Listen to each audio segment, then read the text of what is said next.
You are now listening to the Q&E Podcast. Is this what you want? Huh? Is this what you want? Well, come and get it, goddammit! What's up, everybody? You're listening to the Q&E Podcast. You're here with your boy Q Hicks right now. I got Edgar on the other line. Edgar, tell the people what's good. What's up, everybody? Welcome to another episode of the Q&E Podcast. Today, we are going over Lovecraft Country, Episode 9, Rewind 1921. This had a lot of Black emotions, showed a lot of Black success, and it also went into how that success gets torn down by white supremacy. So let's dive into it. Yeah, man. So before we even dive into it, bro, how you felt about the episode, man? Like, love, hate? I loved it. I loved it from an emotional standpoint because it really made Montrose take a look back at his past, and it also gave Tick and Letty a chance to realize why Montrose is the way he is in a lot of situations. So just for a closure and emotional piece for me, that's why I love this episode. And it gave you an insight on what Tulsa actually looked like. I know we see pictures in certain history books and stuff like that, but it actually gave you a video representation of what it looked like if you were born back then. Yeah. And this is why I like, and this is why I always tell people, if you watch Lovecraft and you love Lovecraft, go back and watch Watchmen.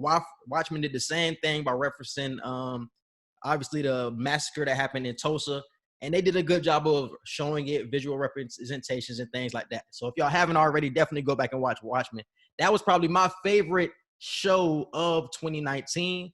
The ending, I always tell people the ending is like, it's really on the fence for me. I don't know if you're going to like it. I've heard mixed emotions with it.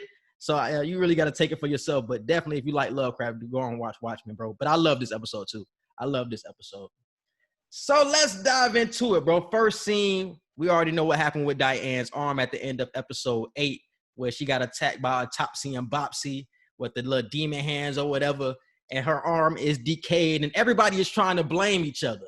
Everybody pointing fingers like, no, it's your fault. You ain't look at her. No, Letty was like, no, it's Montrose's fault. He ain't look at her. So it was a lot of fingers being pointed, but at the end of the day, it was everybody's fault, bro. Yeah, because it was everybody's fault for ignoring her. Because you said it last week, bro. You was like, nobody was paying attention to her at all. They were blowing her off to do what they was going to do, and they're not looking after the child when she doesn't have anybody in her life right now, bro. And that's what was crazy to me. Like, we already talked about it. She lost her dad. Her mom was nowhere to be found. Her best friend just died. And now I got demons chasing me.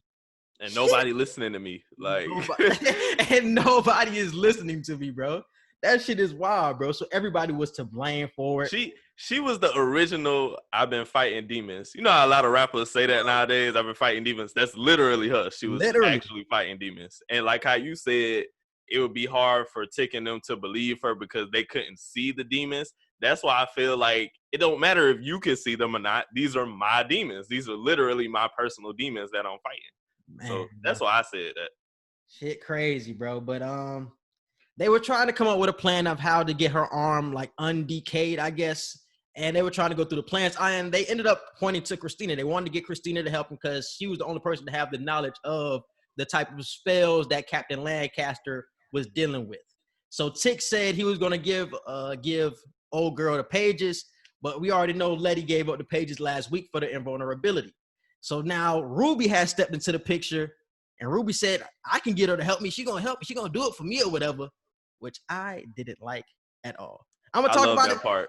That part was hilarious. I'm going to dive into it. I'm going to dive into this scene later. I'm going to dive into the scene later where I really dislike Ruby.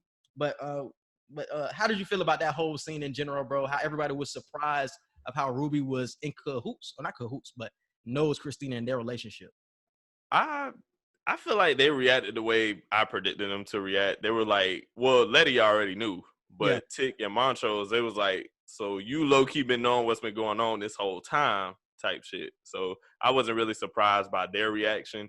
I was surprised that Montrose snapped on Letty the way he did. I never would have expected Montrose to do that on Letty. Now, Tick, that's different because they got their beef, but the way he snapped on Letty when he found out she was the one that got invulnerability instead of Tick, and she tried to tell them, well, Ruby tried to tell them it's because she's pregnant, but she was like, no, like, don't tell them why I did it. Just let them be mad. Yeah. And I think Montrose did that because we know Tick is the wild man. He has the bright white blood. But Letty and Montrose, they were kind of on the same level. We don't have any magic in our blood. We're like the normal people. So we're gonna try to stay away from that side. So when she actually got their vulnerability and he found out, it's just like, damn, bro, you kind of dissed me at the same time because like we had this agreement and you just like broke that shit like it was nothing. Because he said no more magic. He was like, you said no more magic and now you saving your own ass. I was like, you don't know, bro. Well, actually, no. He did know. He did know. You know now. So it's like, why are you upset? Like, she's pregnant with your your grandson. Like, why are you upset? Like, you understand what's going on now. No, because we're going to find it out later in the episode, but he was mad because you gave away the pages that could end up eventually killing Tick. Well, and they were having that conversation when they were in the portal later in the episode. And he was like, what did he say? He was like, you'll realize when you have a son what you just did to me by giving away those pages. So yes, I understand you want to protect your son, but you just ended up killing mine in the process. So that's why he was feeling the way you do. It's like he understands why you did it, but you ended up damn near killing my son, or probably killing Tick. But Christina ends up coming to the house to help out Dee after Ruby asks. She goes over Dee's photos, and Christina even says that the photos was real detailed. She was real creative, and I forgot what else she said. But she says the only way she can be saved by the spell was by the Book of Names after Captain Lancaster's spell. And the only thing Christina did was just cast like a restarter spell. Like she started over the cycle. So she only had 24 hours to live or she would die. So they had to end up getting the Book of Names. But in the deal that was made, Christina would save Dee or start over the cycle, and then Tick would have to go to Artem willingly in the autumnal equinox to go over the ritual, I assume, bro. So how did you feel about that? Would you have agreed to the deal if you were Tick? If I was Tick, I would have agreed just because we know how precious Dee is to the family, and that was a big bro moment, even though they're not brother and sister. They could be brother and sister. So now that he knows that truth, it's kind of like, I get why he did it. It's like, hey, whether this little cuz or little sis, like I'll do whatever I can to make sure she stay alive. Like I'll worry about me in the end. So I was proud to see Tick do that. I would have did the same thing.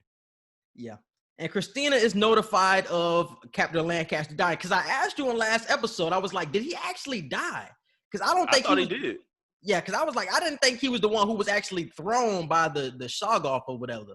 But I see he got his arm torn off. And we see in the scene later on that he was dying and things like that. And it was something that they said in the first couple of scenes. They said, obviously we know he has the black torso. But they said he keeps the Book of Names or the pages inside of that torso so nobody can find it. And that's why he was always decaying from the spell, from the black torso, because he was keeping something inside. So I'm guessing Horatio Winthrop kept him inside of him or whatever. But that's why he had the black torso or whatever. And that's why it was decaying. He always had to change shirts, shit like that. Moving on, we get to the conversation with Tick and Montrose. And Christina ends up sparking a conversation on who is Dee's closest relative, because the closest relative would have to be a part of the ritual to save Dee. Tick assumed it was Montrose because that's his uncle, so that would obviously be the closest. But that's when we get the information, or Montrose tells Tick, I didn't know it would come out this way, but he ended up telling Tick that you could possibly be George's son, bro. So did you think that was the right way to tell Tick, bro, or do you think he still should have waited in the process? There was no right or wrong way for Montrose to tell him, because no matter if this was a magical situation or if everything went back to normal and he ended up telling Tick, no matter how Montrose would have told him, it was gonna be a bad reaction either way. Mm-hmm. Tick was gonna be pissed off either way, because all that magic shit went out of his head when Montrose said that. He instantly went to, so I was running to Uncle George from your ass whoopings this whole time, and he low-key was the one that should have been protecting me in the first place. So I'm like, damn, like it's his family trauma revisited all over again every single time. Yeah. And like you had to tell him at that point, because it's like, I can't wait until y'all try to use my blood for something to tell y'all, because it's going to mess everything up. I need to tell you right now. Mm-hmm.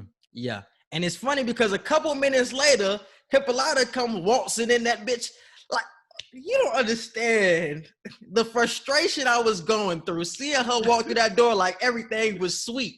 Like, bitch, where have you been? Where were you last episode when my nigga Baby D needed you? Where have you been? I was so upset, bro. But where do you think she was? She said she was in Earth 504 for ended up 200 years. But I don't know how she got back, bro. So do you have any information? Did you get any clue from Twitter about that?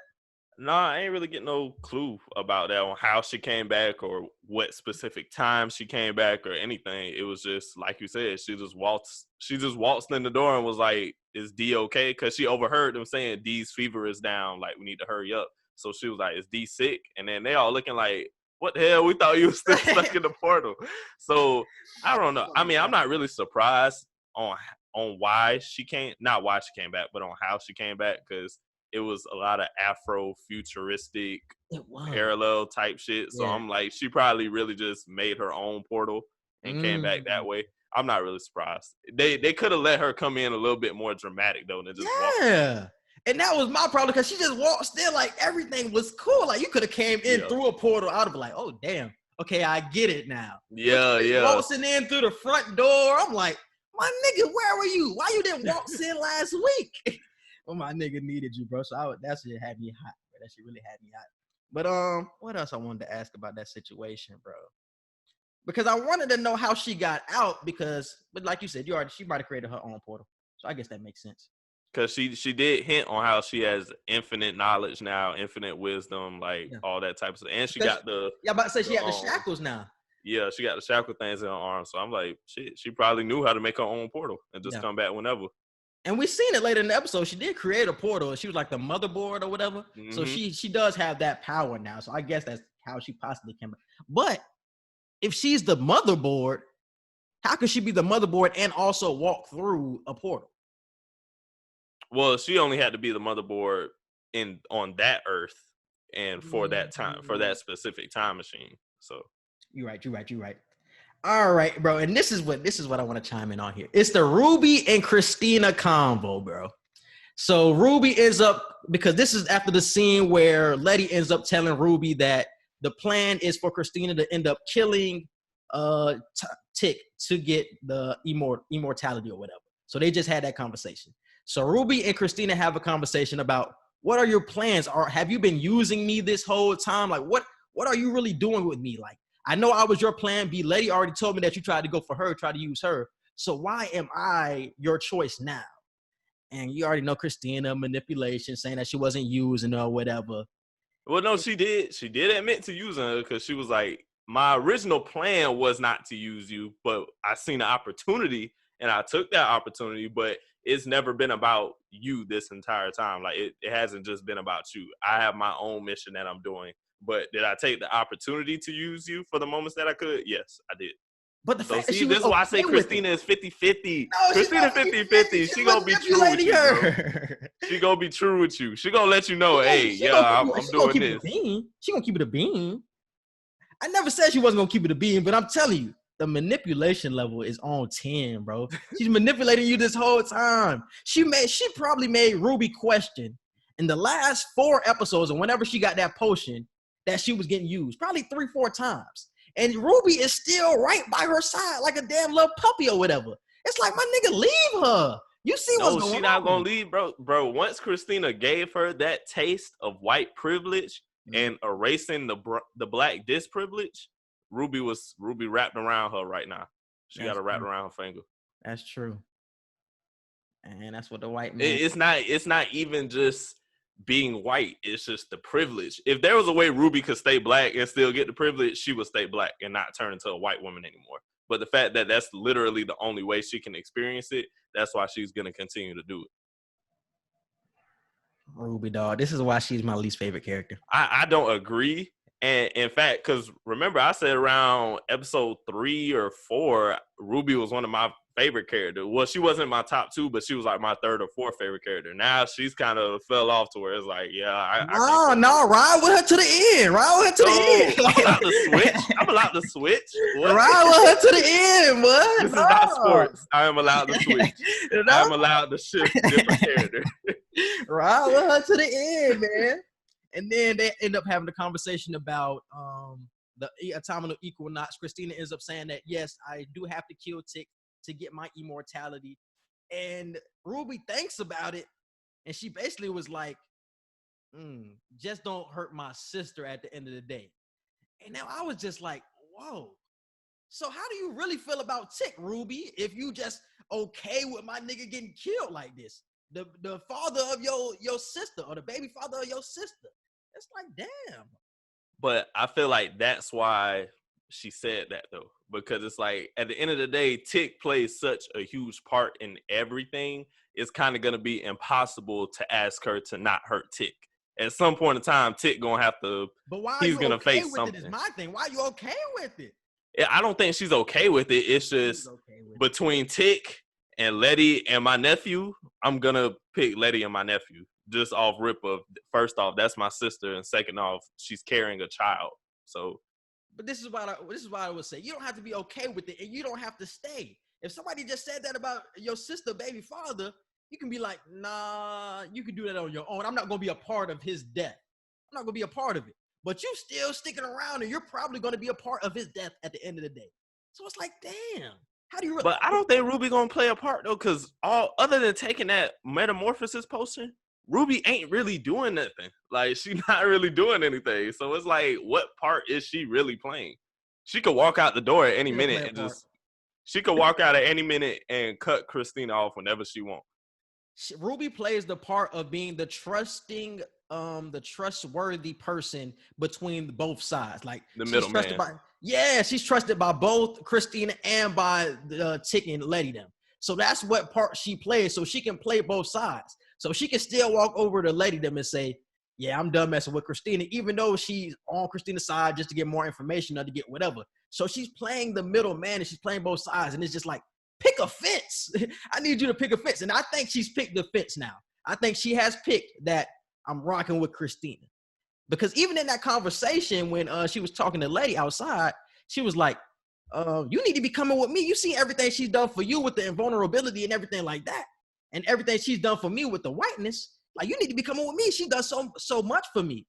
But it's like, man, you're not taking account what her father shot me. You know what I'm saying? She was a part of me dying before. It's just like, man, you're not taking account. But Letty couldn't say nothing, though, because Ruby brought up, she was like, her father shot you. She didn't shoot you. She healed you and gave you invulnerability. So what you really got to say to that? How evil is she really? And I was like, see, manipulation. Letty couldn't say nothing to that. Letty couldn't say nothing to that. She couldn't say nothing. I'm gonna wait to the end before I get my piece, but I have something to say about Christina. All right, bro. So I think I already said it that they need to save D. They only have 24 hours. Did I say that already?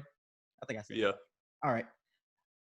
Next question I had. So they end up packing up. It was Tick, Letty, Hippolyta. All of them end up going to the observatory once again. The one thing I caught, bro, in episode 7, I think that was episode 7. Episode 7, when Hippolyta ended up going to the observatory, it was in Kansas. But when they went to the observatory this time, it was in Kentucky. I'm like, what the hell going on? I thought you didn't peep that? It was in Kentucky the whole time. No, I bro. thought Tick went to Kansas. I thought that's where Tick went when he went to see that lady and look in the books and all that and found that picture. Oh, he went to St. Louis. Oh, and he went from St. Louis to Kansas to get her. And that's why I'm like, why are they in Kentucky when in episode 7, the observatory was in Kansas? So I'm like, are there multiple observatories or? I mean, I wouldn't be surprised if there were multiple observatories, but they went to the exact same one though. So that's why I understand what you're saying. Yeah.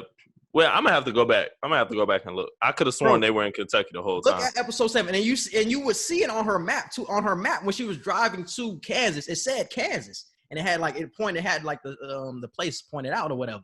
And this episode it said Kentucky. So I'm like, and like you just said, it's the same exact one. So it can't be in 2 different places. So I'm like, what the hell? Is it a production error? Did they mean to put Kansas or did they? I don't know. I'm gonna have to rewatch both of them. I'll rewatch both. Definitely check that out, bro. But then they end up getting the portal back to working. But Letty, Tick, and Montrose going in the portal. Old girl Hippolyta had to end up hooking herself up to be like the motherboard and the cyberkinetic. And she brought a whole new definition to the word motherboard.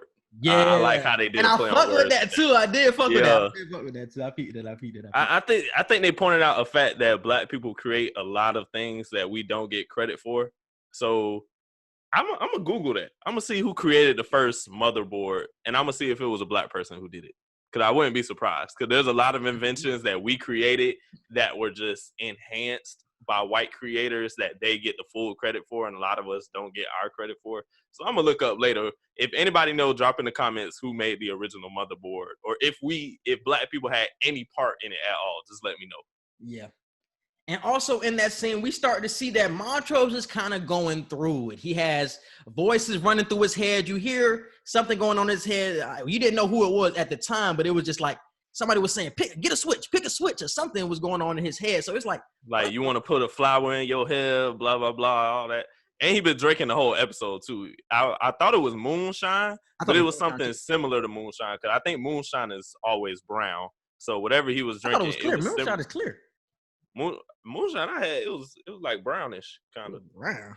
Maybe it could be different colors. I'm about to say probably it is, because I seen it clear. Because I used to watch that one show. That one show they used to drink moonshine all the time. It was clear. I actually drunk some before. That's why I thought it was brown. I thought it was always brown. How was it though? You fuck with it? It was strong as hell. Knocked you off your ass? Yeah, you could damn near start a U-Haul show with that shit.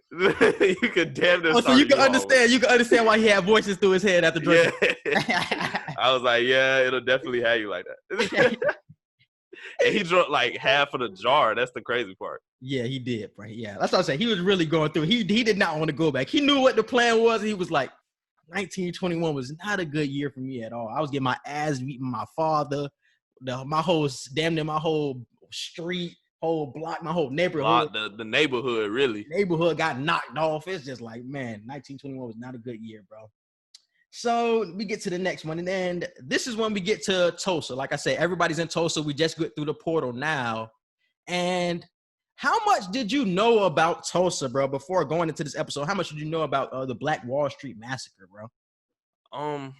Other than the general information that's usually passed around, as far as it was literally our own Black town of success. Like, we had our own barbershops, hair salons, tailors, surgeons and doctors and nurses. Like, we had literally what white people wanted us to do of getting our own shit and not being in their shit. That's literally what we were doing. So anybody who doesn't know about Tulsa or Rosewood or any Black city like that of back in the day that we tried to be successful in, think of a Black utopia like Black Panther, just way less technology. That's damn near what Tulsa was in 1921.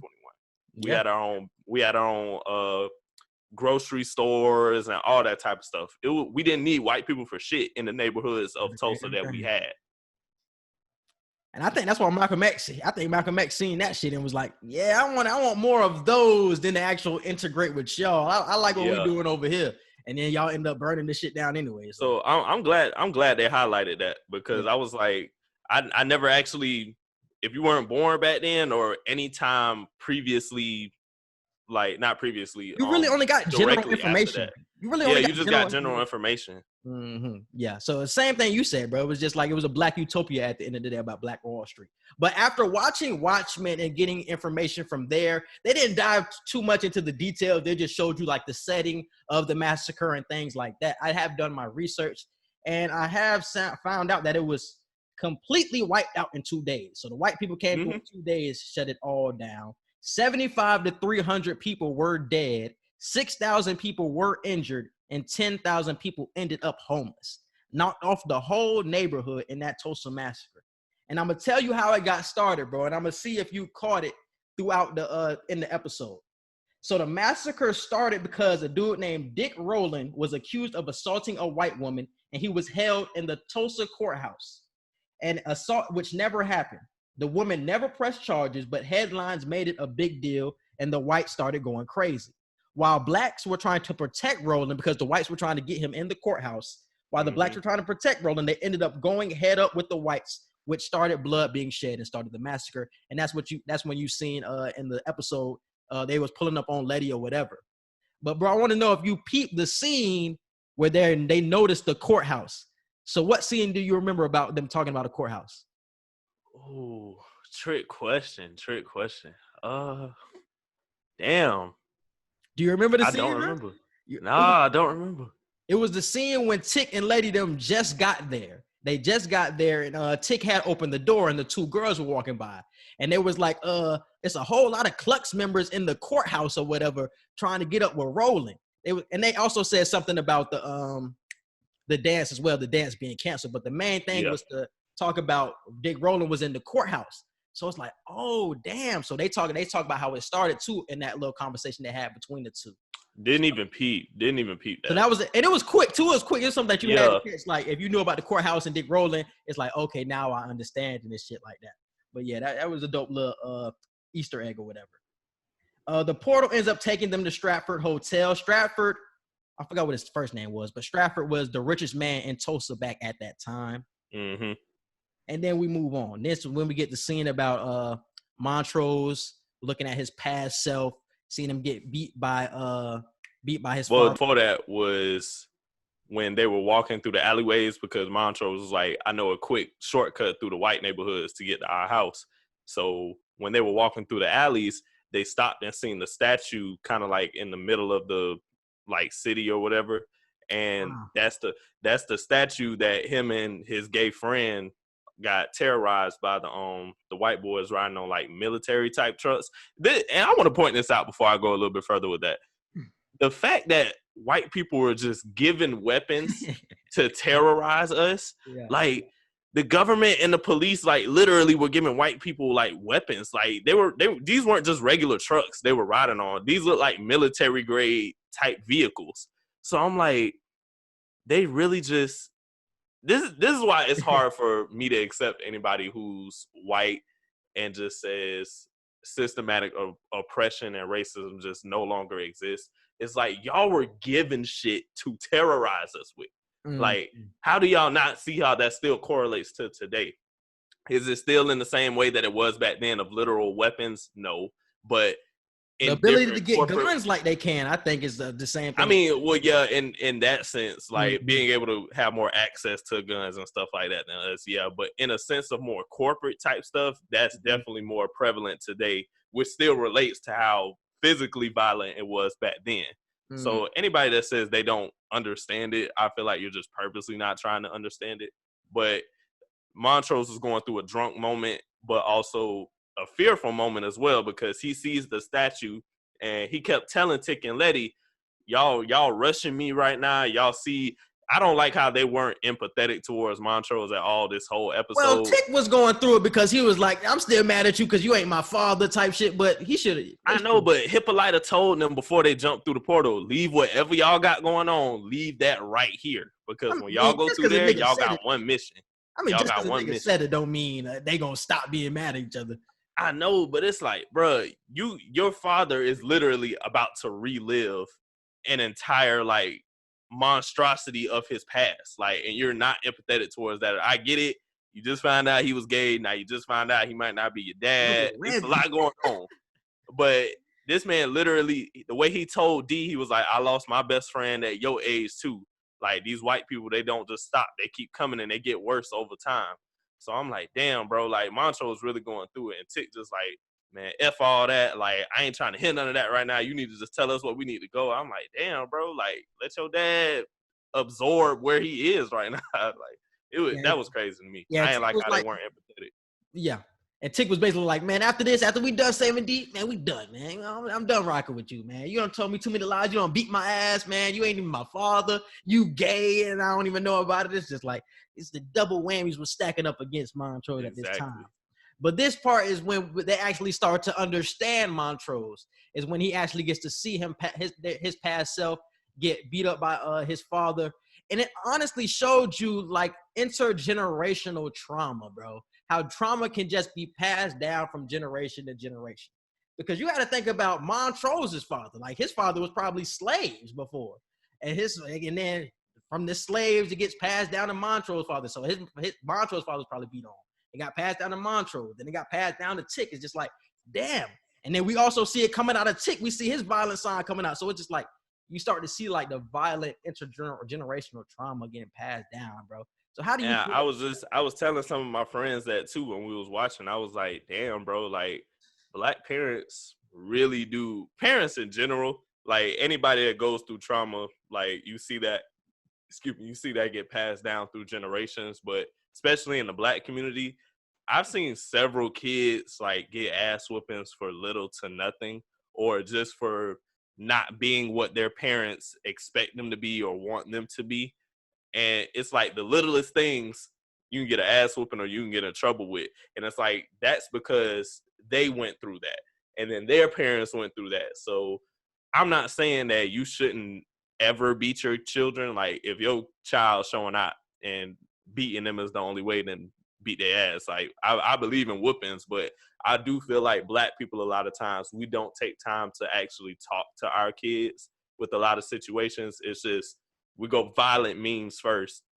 And then once they get older, then that's when we try to talk to them. After we done terrorized them their whole childhood and made them scared to talk to us, then we try to talk to them when they get older. You know I love you, right? Like, nah, Yeah, nigga, you like, would never I ain't feel that. I ain't feel that in elementary school. I ain't feel that love at all. I felt that leather. I ain't feel nothing else. Yeah. And that's why a lot of people try to talk to their kids way more nowadays than what we used to get taught to, or the generation before us used to get taught to. It was just, you did an action, you got punished for it, don't do it again type shit. But now we try to understand the mindset of a kid, try to get inside the mind, see where they're at with it, instead of just hitting them off the back. Unless it's just some off the wall shit where it's just like, hey nigga, you need to get for that wood. That shit was too out of pocket. But Montrose was getting beat up for nothing. He was putting on his brother's jacket and put on a corsage in his ear, some shit. It's just like, why are you beating him for that shit? But we got to remember in episode 8 when Montrose told Tick the story about his pastor basically getting killed and being sent to a psych ward. You think his dad thought he was gay? Oh yeah. Okay. Hell yeah. That's why Montrose he battled this closet mentality with his homosexuality his whole life, because it was more than just, I don't want to just come out. I don't want to come out because y'all see my daddy already beating my ass because he already know I'm gay, and that's my daddy. Now imagine what the rest of society and white society gonna do to me if they find out that I'm not the norm right now. Back then, you weren't really allowed to be homosexual like that. You were killed. Yeah, you were either killed or you were sent to like a psych ward and you got your brain cut and all of that, because they were trying to figure out why you were the way you were. So Montrose, he chose his own life over, like, he said, I cut out all the soft parts about myself to be a man. To be your father, nigga. They to be your father. Yeah, he talking like, man. Because his father was telling him when he was whooping him, he was like, you want to put a flower in your hair and all of that. So I'm like, when that was happening, I didn't know they could hear what they were saying across the street. I thought Montrose was lying at first. It was a cooler distance, so it was just like, I thought Montrose was lying. I thought he was like, I was putting on George's jacket. And I'm like, no, your daddy's saying you putting a flower in your hair. But I'm like, oh, he probably was putting on George's stuff, but was playing with the corsage and all that. So I'm like, oh, okay, I get it. Yeah. And that's what his dad did say that to. His dad was like, when George walked up, he was like, at least I got another man in the house. At least I got one other man in the house. I was like, damn, bro. Yeah. Shit crazy. That's that hurt. And can we just applaud everybody who ever got beat with a switch before? I just want to say y'all not alone. Oh, no, I wasn't a switch baby. I was definitely a belt baby for sure. I got switched one time. Never again. No thanks. Yeah, no. I was definitely a belt baby, man. I can't fuck with this man. Montrose was bleeding. This man got up. It was bleeding from the switch. His daddy picked the biggest switch he could off of the tree. I was like, boy, you better pick your own, because if he pick one, it's over. And it's funny, bro, because it's a tough decision when picking a switch, bro. Because if you pick a small one, the nigga gonna get mad and say, no, nigga, you need to get a bigger one than that. And then he gonna end up picking one for himself anyway. So it's like you're in a lose-lose situation regardless, bro. I'd rather at least have a chance at it. This is automatically letting you choose. That shit funny, bro. But Montrose ends up trying to save his past friend, which Edgar just alluded to before, his Thomas, which was, he already talked about it. So Letty and Tick ended up splitting up. Letty ends up going for the Book of Names to save D. And Montrose ends up going to save Montrose from messing up the future, because if he were to warn Thomas and his past self, he could end up messing up everything that they're working for at this moment. So Tick has to stop Montrose before he do something stupid. But I feel like they had some Avengers Endgame shit kind of going on. Meaning what? Because Hippolyta explained to them that there are parallel universes. This isn't the only universe. Now, if this was the only universe, then it would be some don't affect the past because you can change the future type shit. But since there are parallel universes, you possibly could change the past and it won't affect your future. Now, it might affect the future of Earth 3009 or something like that, but for Earth 2478, it might not affect the future for that Earth. You get what I'm saying? So it's kind of a situation where you don't know, and the fear of not knowing, that's what caused them to not really try and let nobody change. I think you got that reversed. I think if you were to mess up in Earth 504, it would affect Earth 504, but not Earth 2000 or whatever. That's what I'm saying. You said it backwards, though. You said if you did it in Earth 504, it would affect Earth 2000. Oh, no. Yeah, that's what I'm saying. It wouldn't. That's what I meant to say. It wouldn't. So it would affect the same Earth that they're in, you're saying. So if they were in Earth 504, it would affect 504. No, I'm not saying that at all. I'm saying what you do in the past on this Earth, because we don't know that they were in the actual past for that Earth or not. We just knew they were in the past. Mm-hmm. Like, that could be, you could have the exact same past in different universes. So who knows if they were actually in the past for that Earth? You know what I'm saying? It was just the possibility of we don't know. We don't know. That's what Tick kept telling him. We don't know if this can change the future or not. So in case it does, I might not be born. So we need to make sure we don't change nothing. Yeah. Now, that's why Tick ended up letting Montrose, like, okay, you telling me you don't think it's going to affect the future? I'm going to let you try, but you better be damn sure it don't affect what's going to happen when we get back. I think Tick was more worried about it better not affect me being born. Like, it can affect some other shit, but it don't affect it from me being born type shit. I think that's what he wanted to stick. That's why he wanted to stick to Montrose. But if anything else changed, he wouldn't have gave a fuck. But I think it still would have affected that Earth, though. I think it still would have affected that Earth, but I don't know if it would have affected Tick. All right, Letty ends up, this is what I was talking about before. Letty ends up getting pulled up on by some white supremacists, getting shot out. She actually ends up getting shot, but the invulnerability ends up wiping all that shit away. She ended up running in who house? Dora's house. Dora's house, yeah, with her family and things like that. She ends up staying with them, and she ends up convincing Hattie, which was Tick's grandmother, and that was the lady who gave her the book, to hand over the book of names while the house is burning down. And the birthmark was the only reason why she gave it up. And I knew she was going to peep something as soon as Letty got in the house, because I'm like, Letty still got those shoes on. I said that the whole episode. I was like, Letty's still going to probably stand out. In my head, I was saying, I was like, she still got her, they weren't futuristic shoes, but they were shoes that the concept of those shoes didn't come to like 30, 40 years later. Mm-hmm. So I'm like, as soon as Hattie looked down at her feet, I was like, she going to peep that she not from that time, or she from somewhere else, not there, basically. Yeah, bro. Hattie knew some shit was up. Letty was over looking around the house looking for the book and shit like that. Hattie came in with the gun, like, fuck is you doing? And there was a whole lot of shit going on outside, so she didn't know what the hell Letty was doing, bro. And Letty ended up telling her the truth about why she's here. I'm Tick. I'm your grandson's girlfriend or some shit. She was saying, it was a whole lot of shit. She was saying great-grand. It was a whole lot of bullshit like that. Because when she first got in the house, she could have told them they're coming to burn y'all house down. But she had to keep her mouth closed. She couldn't say all that because she needed that to happen to make sure everything else played out the way it did. But this is what I would ask you, bro. Because while watching, I was conflicted. I was like, if the place was burning down and Letty told her she was going to die before she actually died, would you stay there and give Letty that book? Or would you leave, bro, and try to get your family out of that situation? Well, by the time Hattie realized that she was going to die, downstairs was already burning anyway.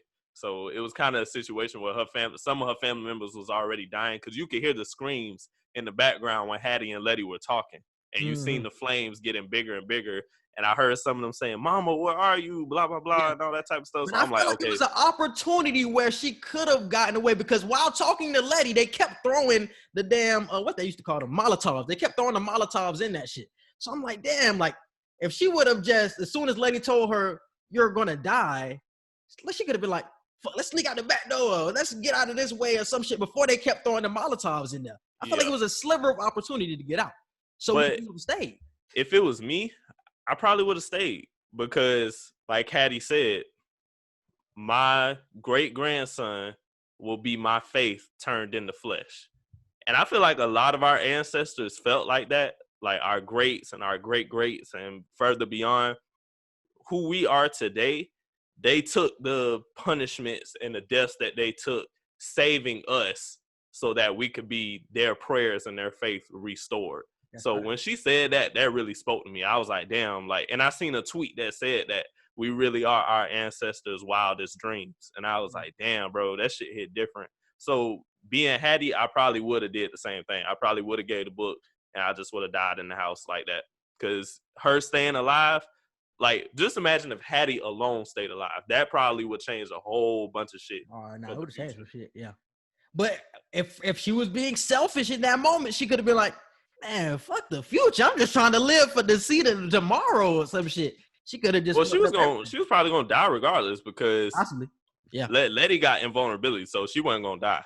So whether Hattie tried to go through the back, she could have got burned still, or if she tried to jump out the window and go through the front, all the white people was in the front, so she was probably gonna die regardless. I don't know, but that was a tough decision while watching it. Like I said, it was a sliver of opportunity where she could have got out. And I was like, I don't know if I'm staying, if I'm in that position. But that's coming from my selfish perspective. Obviously, she got to think. She had to think about a lot because Letty is giving her all this information like, yeah, this going to happen. And we need the book for this to happen and shit like that. So it was just like, damn, right? She had to give it up, bro. And that was big for her. But while the fire was going on in the house and while while Letty and Hattie were holding hands while being burnt, there was a song playing or a poem playing in the background, which was Catch the Fire by Sonia Sanchez, bro. And I want you to dive deeper into that. I see you talked about it yesterday. I really love this poem because you could play this poem today and it could still resonate with a lot of Black people. And I went back to YouTube and I actually listened to some of Sonia Sanchez's poems and spoken words and stuff like that. And the way she gives her poems is she's very, very repetitive with a lot of her lines. And she screams with some of her lines and certain words she drags out so you feel the emotion with each question, with each phrase. And I'm not going to read the whole poem. It's not that long, but I'm not going to read the whole thing. But the key things that I took from it was... I'll read this one excerpt from it. Where is your fire? I say, where is your fire? Can't you smell it coming out of your past? The fire of living, not dying. The fire of loving, not killing. The fire of Blackness, not gangster shadows. Where is our beautiful fire that gave light to the world? The fire of pyramids, the fire that burned through the holes of slave ships that made us breathe. The fire that made guts in the chitlins. The fire that took rhythms and made jazz. The fire of sit-ins and marches that made us jump boundaries and barriers. The fire that took street talk sounds and made righteous imitate raps. The fires that built Nzinga, Nat Turner, Garvey, Du Bois, Fannie Lou Hamer, Martin, Malcolm, and Mandela. So I'm like, damn, like, that's a really good question to ask the new generation of Black people who just are really comfortable with life and not trying to reach their full potential of Black success. Is like, where's your fire? A lot of us had a lot of fire back in the day because all we had was each other. But now they pick and choose some of us to make it to higher levels now to where we think we okay at this point. But nah, we have so much more we can become. We have so much fight and fire in us. It's like, where is that passion? Like how Kobe is, like, the mama mentality has been like the phrase of the year so far. Where is that hunger that nobody else has? Like, where is that fire in you that makes you say, I want this, this, and this, and I'm going to get it by any means? Yeah. And it's funny because Kendrick Lamar referenced this in Mortal Man. He was speaking of, or he was having like an interview with Tupac. It was like a real cinematic scene. And Tupac had answered one of the questions. He was saying, he was like, by the age of 30, man, they take like the passion, they take the fire out of a Black man. Like you have all the energy, you have all the ambition when you're in your 20s, when you're in your mid-20s or whatever. But by the time you get to 30, it's just like, damn, you want to lay it all down. You comfortable. It's just like damn, your fire is gone. Like, where has it gone? Like, where are you going to find it? How are you going to pick it back up? And it's just like, they took it from you. The white people done took it from you. It's like, you let them take it from you in a lot of cases. And it's just like, damn, you just left sitting here normal at the end of the day, no fire. And that's a terrible way.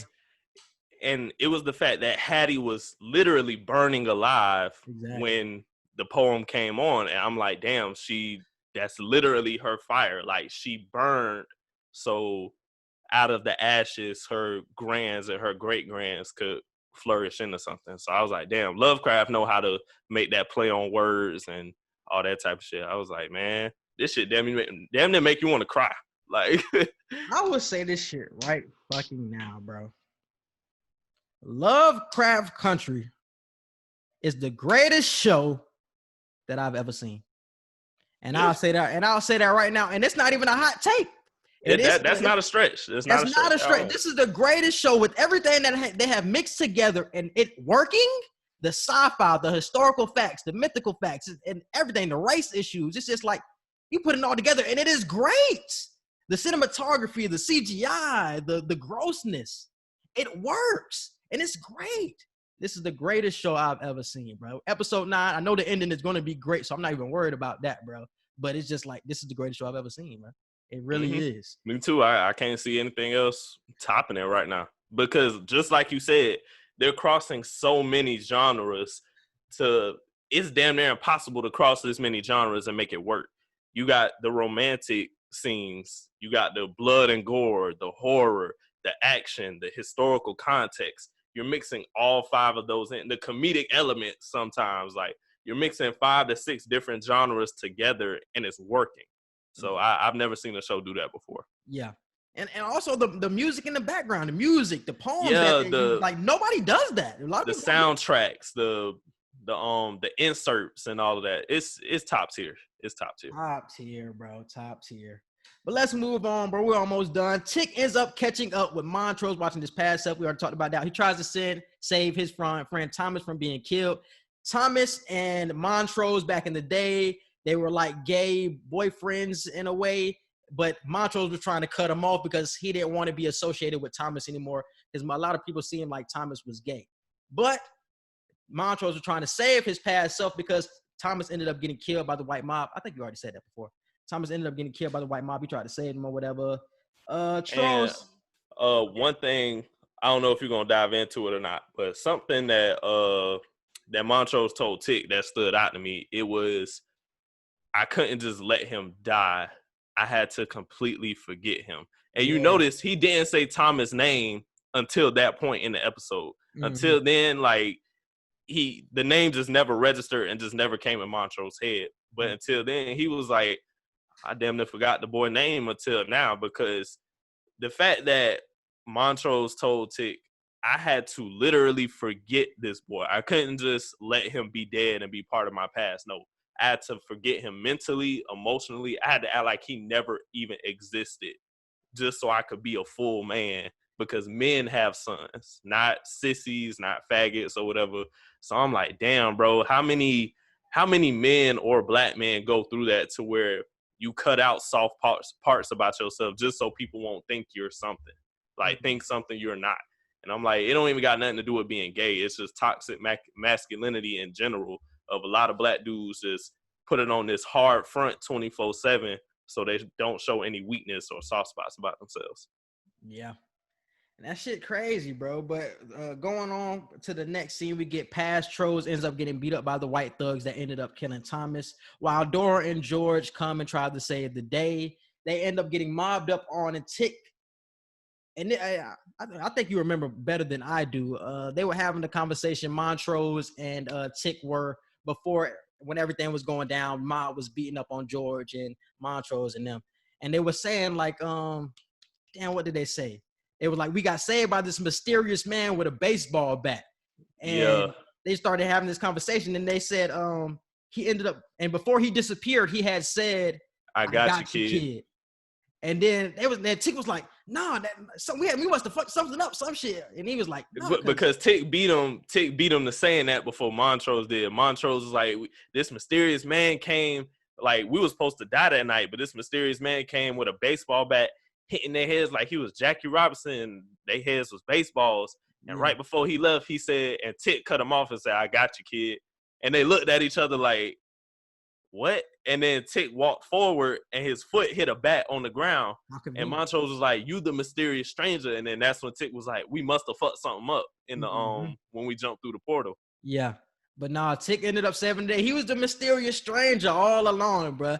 Tick ended up beating all the white folks' ass, bro. Ended up saving Montrose, hits him with the catchphrase, "I got you, kid," and just ends up walking off. Bro. And that's why I was telling people, I'm like, what you do in the past does not affect your future, because just like in Marvel, that past becomes your future because that's what you're doing. It was a time. Yeah, loop. It's a continuous loop. That's why I'm like, it's not gonna really affect you in the future because you're gonna see yourself, or somebody is going to see somebody eventually. Mm-hmm. Yeah, bro. But this referenced the in episode 1. This was referenced in episode 1 when Jackie Robinson, I think he ended up hitting like a some type of monster over the head, some shit like that. So that's what it was referencing. I think Jackie Robinson had said the same thing to Tick. He was like, "I got you, kid," after he got hit the monster over the head. So it was that same type of reference. Letty ended up getting the book. She ends up walking through the whole massacre. Bombs was dropping down and shit, but she's invulnerable. And I never knew that. I never knew they dropped bombs on Tulsa. I thought it was just white people rioting and just breaking in stores and all that. No, they literally dropped bombs on us, y'all. Like, they really tried to downplay it. We know more about Tulsa now, but even now, with more people knowing, we don't know the full extent of what they did. Like, the government really allowed them to drop bombs on us. They were trying to whitewash this whole thing, bro. They were trying to just cover this all up like it didn't happen. And throughout the entire series, anytime Montrose or Uncle George or Hippolyta, anytime they talk about it, they say there's nothing there. Like, if you try to go to Tulsa to find anything, you're going to find nothing. Like, they burnt that place to the ground. It's ashes. If you left a book or a family heirloom or something like that, it's gone. Like, don't even attempt to go. I'm like, damn, it's that bad. And to see the bombs being dropped around Letty, I'm like, damn, this is so sad, bro. Yeah, man. And then the song ended up playing again. "Catch the Fire" by Sonia Sanchez was playing again while she was walking through the fire. It was crazy, bro. You could see her walking through it, the whole smoke. It was a real cinematic scene. And Montrose, Letty, and Tick ended up making it back after Hippolyta turns into Aretha Blue to keep the portal open. Her hair turned blue or whatever. And I started to realize, like, this ain't the same Hippolyta that went into that portal. I know she's. But I think this might be a new Hippolyta, meaning it could be her from another Earth. I don't think this is the same Hippolyta that went into that portal, literally. Like, I think it's the same one.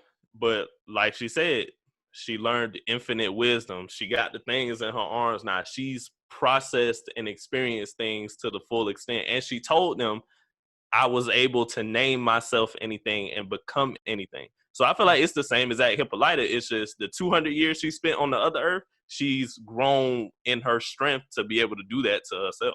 Yeah, man. I feel it's the same one. Crazy as fuck. Episode 9 was great. But what are your predictions for episode 10, bro? It is called Full Circle. My predictions, I feel like we're going to get a chance to see George Freeman, Tick's son. I feel like he's going to come there from the future. I don't know why, but if you've seen the preview, you've seen Tick in like this red room looking at photos or whatever he was looking at. I can't fully remember. But somebody came in, and it was kind of like a dark figure kind of that walked in, and he looked up. And I'm like, that might be George. Like, George Freeman might come to the past and tell them that they did it or something like that. They were successful. Or help save them out of the situation. Or help save them, like, hey, what y'all about to do is blah, blah, blah, whatever. So I feel like we're going to get a chance to see Tick's son, and Letty's going to get a chance to see him too. And I feel like Christina going to stay alive. Somehow, some way, Tick and Christina are both going to stay alive. After watching the previews and after seeing the title of this episode, I'm highly upset. They named this episode Full Circle, not for Tick. They named it Full Circle because of Christina. It's going to come full circle because she's going to die the same way she killed her father, by doing a ritual. And she's probably going to die probably the same way, in some dusty type of way, some mythical type shit. If they do that, I will be upset. That's going to be very cliche if they do that. it's called full circle. I'm expecting this to happen. I can't see that. I can't see George coming back and stopping Christina and thwarting her plan or whatever. But I don't think Christina makes it to season 2. And I said it before. If she doesn't make it to season 2, even if we have, I don't even know if we have in a season 2, but if we do, if she don't make it to season 2, we need to have a season 2. There's no way they're gonna end this perfectly to where we can't see a season 2. Oh yeah, because we still got the cliffhanger of Letty's baby. Like, what is he gonna be or whatever? Or I guess George is coming back, so we could if he comes back. If he comes back like I predict, then we might. I think that actually happens though. I think that actually happens. I predict Gia to come back as well. I feel like Gia could also be a part of stopping Christina. I don't know how, but I know last week Misha Moore ended up telling us that Gia's not done. Like, she's still around. So it's obviously the last episode. So she's going to be around in this episode to stop Christina and to save Atticus or something like that. Maybe she sees something in the future and was like, oh, I seen this, so don't do this or whatever, some shit like that. But I think Gia will come back as well, bro. But yeah. I'm going to be highly upset if Christina dies, bro. I'm going to be highly up. That is my favorite character, bro. She's so cold and blunt with her shit, bro. I love Christina. I love her. I fucking love Christina. And I hate that. And it's funny because I honestly hate that.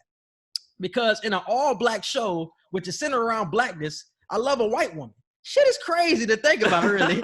It is really crazy to think about. I don't know. I feel like this is just one of those situations where you love the antagonist just as much as you love the protagonist. And I love movies and shows like that to where you can relate.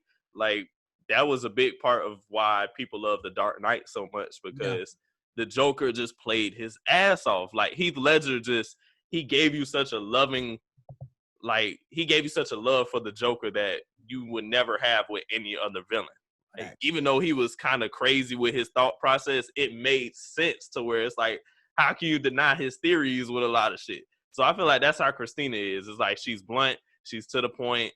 Her plan makes sense. Yeah. Like, she's trying to the whole thing of wanting to be a woman of power. You're gonna draw the women in with that off rip in a male like organization, fraternity, society, whatever it is. So yeah. I'm like, yeah, I fuck with Christina.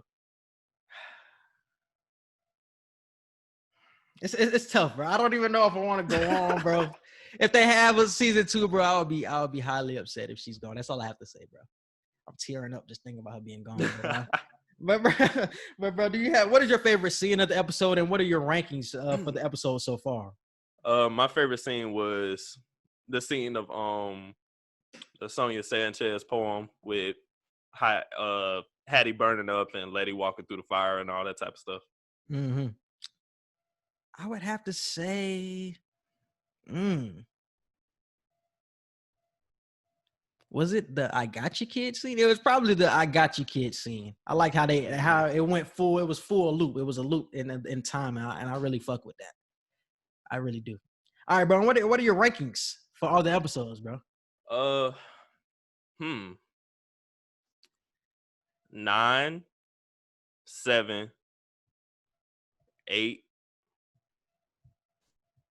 5, 3, 2, 1, 4, 6. I have episode 9, 8, 7, 1, 5, 3, 2, 4, 6. And those are the rankings for this week, bro. One more episode left. Damn, it's gonna be a season 2.